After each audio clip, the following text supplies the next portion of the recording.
성도 여러분, 오늘부터 우리는 웨스트민스터 대유리문답의 새로운 장으로 들어갑니다. 지금까지 구시문까지는 하나님께서 우리를 위해 행하신 구원의 역사를 배웠습니다. 하나님은 어떤 분이신지, 예수 그리스도께서 어떤 구원을 이루셨는지, 성령님께서 우리에게 어떤 은혜를 베푸셨는지를 살펴보았습니다. 그런데 이제 질문이 생깁니다. 그렇게 큰 은혜를 받은 우리는 어떻게 살아야 하는가? 그리고 이제 91문부터는 하나님은 우리에게 요구하시는 의무가 무엇인가를 다룹니다. 쉽게 말해서 앞부분이 무엇을 믿는가였다면 이제부터는 어떻게 살 것인가입니다. 91문답은 이렇게 말합니다. 하나님께서 사람에게 요구하시는 의무는 무엇입니까? 하나님께서 사람에게 요구하시는 의무는 그의 계시된 뜻에 순종하는 것입니다. 여기서 중요한 사실이 있습니다. 기독교는 순종하면 구원받는다라고 말하지 않습니다. 오히려 구원받았기 때문에 순종한다라고 말합니다. 우리는 이미 하나님의 은혜로 구원받았습니다.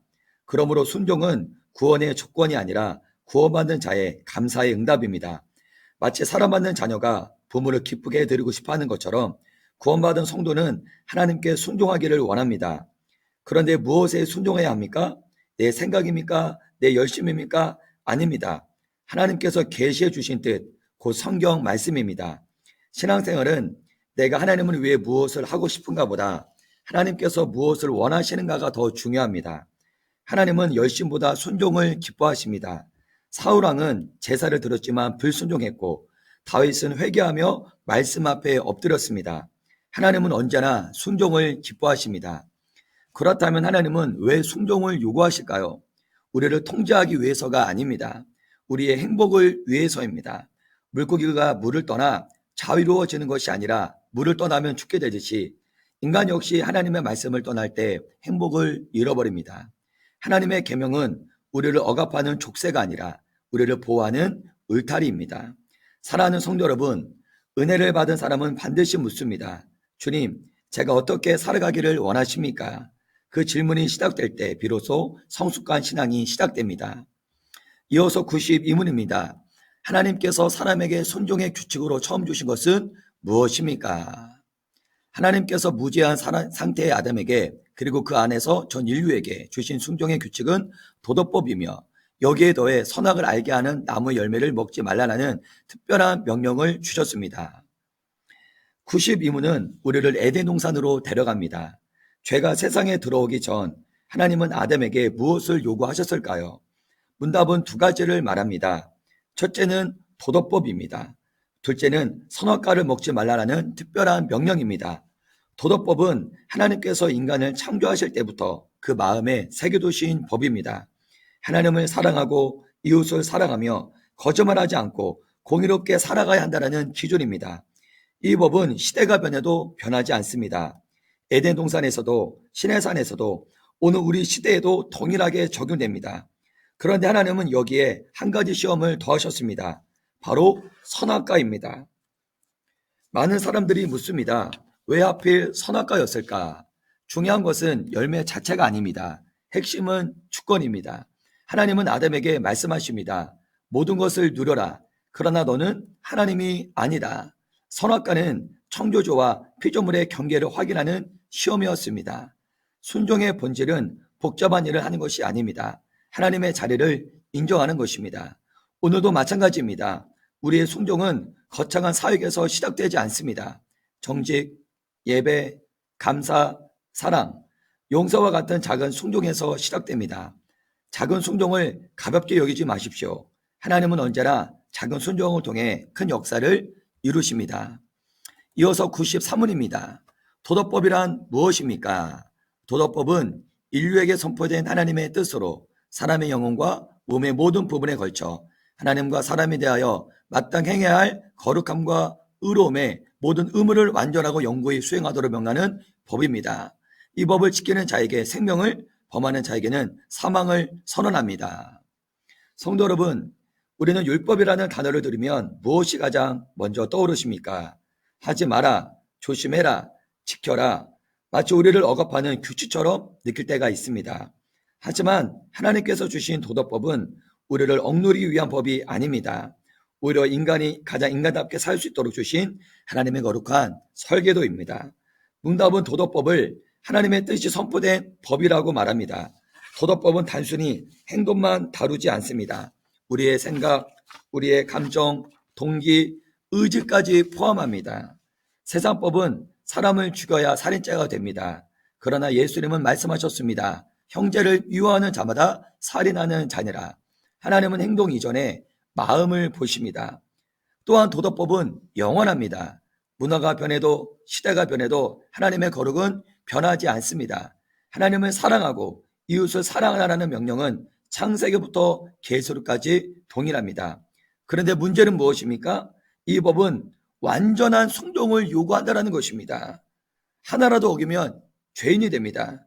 우리는 무엇을 깨닫게 됩니까? 나는 이 법을 완벽하게 지킬 수 없는 죄인이구나. 그래서 도덕법은 우리를 정죄하기 위해 끝내는 것이 아니라 예수 그리스도께로 우리를 인도한다는 것입니다. 도덕법을 깊이 알면 알수록 우리는 자신의 죄를 보게 되고 자신의 죄를 보면 볼수록 예수님의 십자가의 은혜가 더욱 커 보이게 됩니다. 이어서 93문입니다. 타락 이후에도 도덕법이 여전히 유용합니까?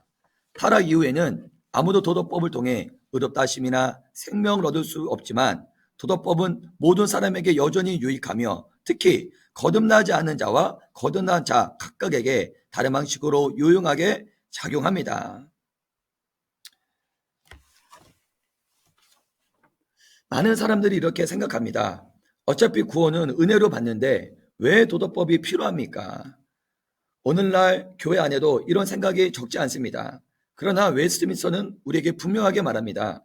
도덕법은 여전히 유효하다, 유익하다. 비록 도덕법이 우리를 구원하지는 못합니다. 하지만 여전히 중요한 역할을 합니다. 마치 체온계가 병을 고치지는 못하지만 병의 상태를 알려주는 것과 같습니다. 도덕법은 우리 영혼의 상태를 보여줍니다. 또한 세상 속에서 죄를 억제하는 역할도 합니다. 만약 하나님의 도덕법이 없다면 세상은 훨씬 더 악해질 것입니다. 하나님은 도덕법을 통해 사회 질서를 유지하시고 인간의 죄를 제한하십니다.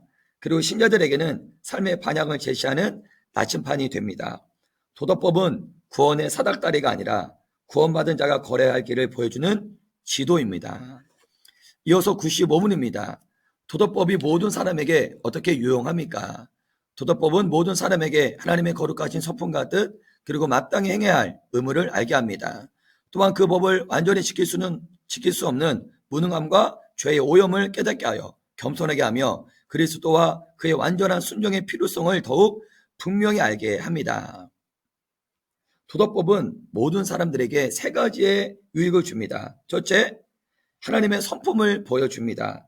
여러분 십계명을 보십시오. 그 속에는 하나님의 거룩함, 하나님의 공의, 사랑, 진실함이 담겨 있습니다. 이처럼 도덕법은 하나님의 성품이 글자로 기록된 것입니다. 또한 내가 어떠한 사람인가를 보여줍니다. 우리 자신의 죄를 보여준다는 것입니다. 거울 앞에 서면 얼굴에 얼룩이 보입니다. 마찬가지로 도덕법 앞에 서면 영혼의 얼룩이 보입니다.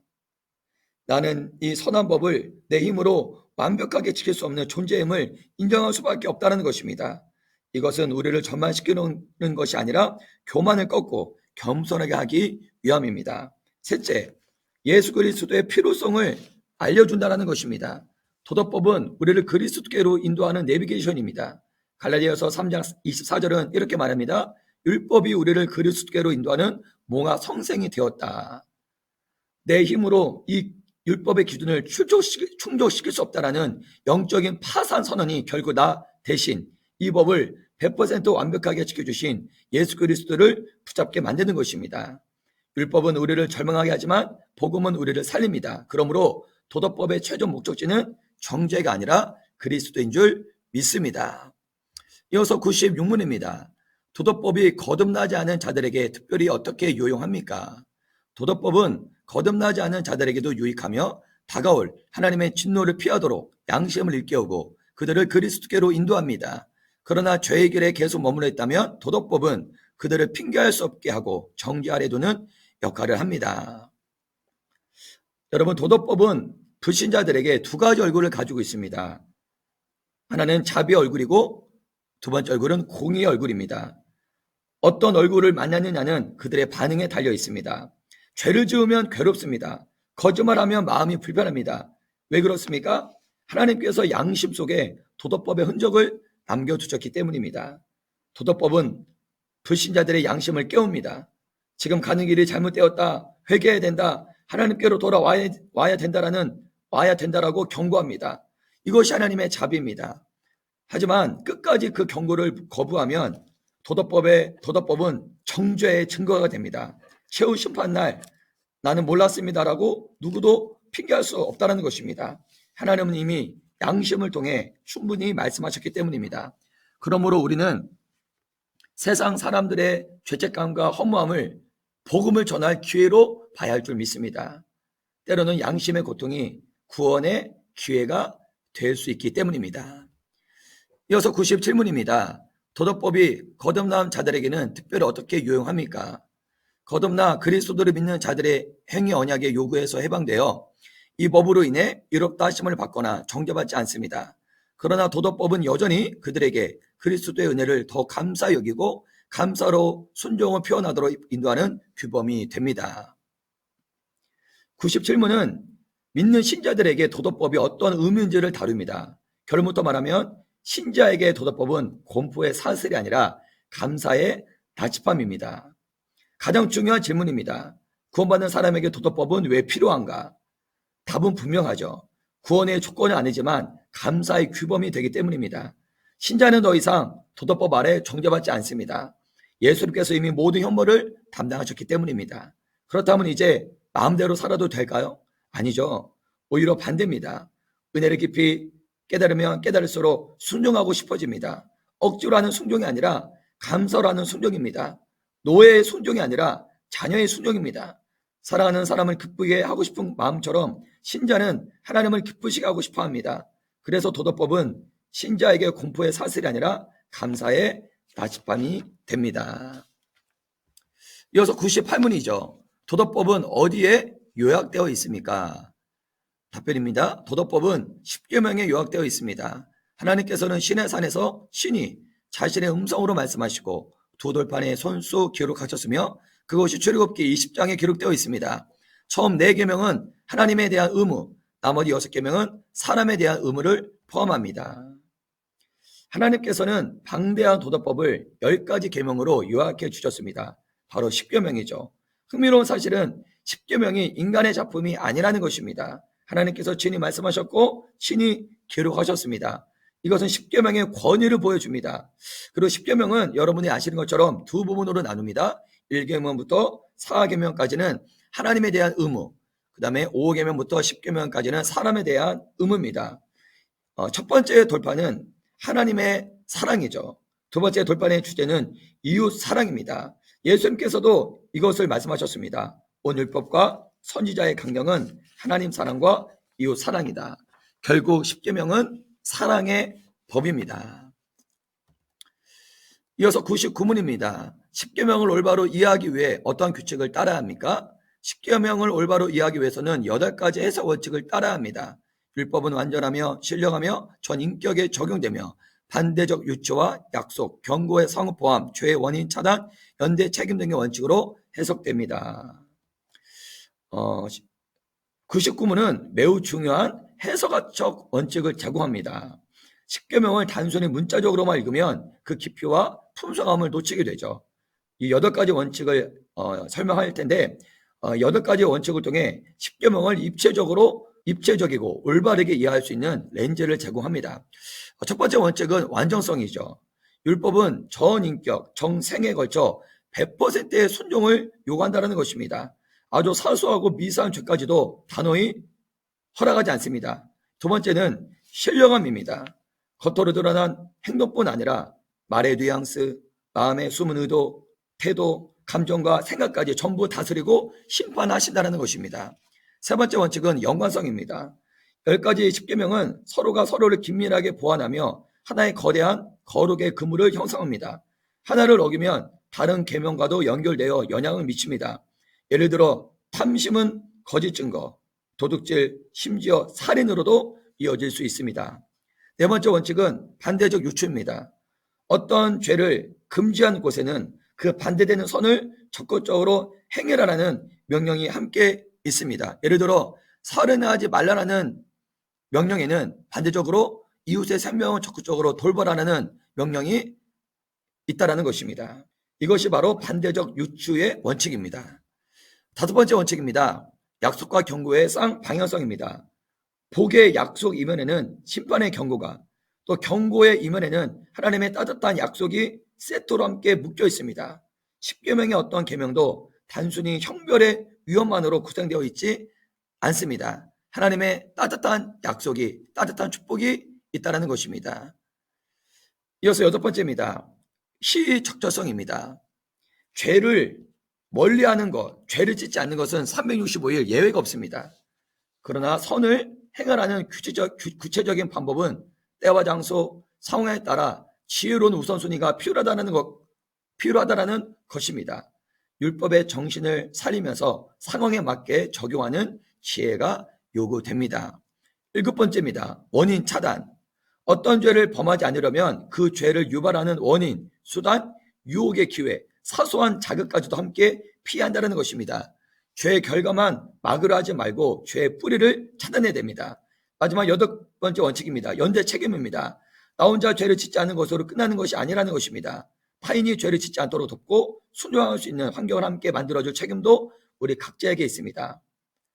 이 여덟 가지 원칙을 거울 앞에, 이 원칙의 여덟 가지 원칙의 거울 앞에 내 영혼을 비춰보면 우리는 하루에도 수십 번씩 이 율법을 깨뜨리는 존재임을 고백할 수밖에 없습니다. 그것이 우리를 예수 그리스도의 은혜로 달려가게 하는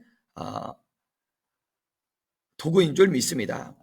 이어서 백문입니다. 십계명에서 어떠한 특별한 것들을 고찰해야 합니까? 우리는 십계명에서 서문과 십계명 자체의 내용과 그리고 계명을 보다 더 강화하기 위하여 그중 어떤 것에 첨부된 몇 가지 이유를 고찰해야 합니다. 십계명을 이해하려면 세 가지를 함께 보아야 합니다. 첫째는 서문입니다. 나는 너를 애굽 땅 종되었던 집에서 인도하여낸 너의 하나님 여호와니라. 이렇게 십계명이 시작됩니다. 그 이유는 무엇입니까? 이 십계명은 공포의 법이 아니라 이미 구원받은 백성이 구원하신 하나님께 드리는 감사의 규칙이다라는 것입니다. 두 번째는 계명 자체입니다. 1계명부터 10계명까지 핵심 내용들이죠. 하나님을 어떻게 사랑해야 하며 이웃을 어떻게 사랑해야 하는지에 대한 전인격적인 삶의 행동을 다루고 있습니다.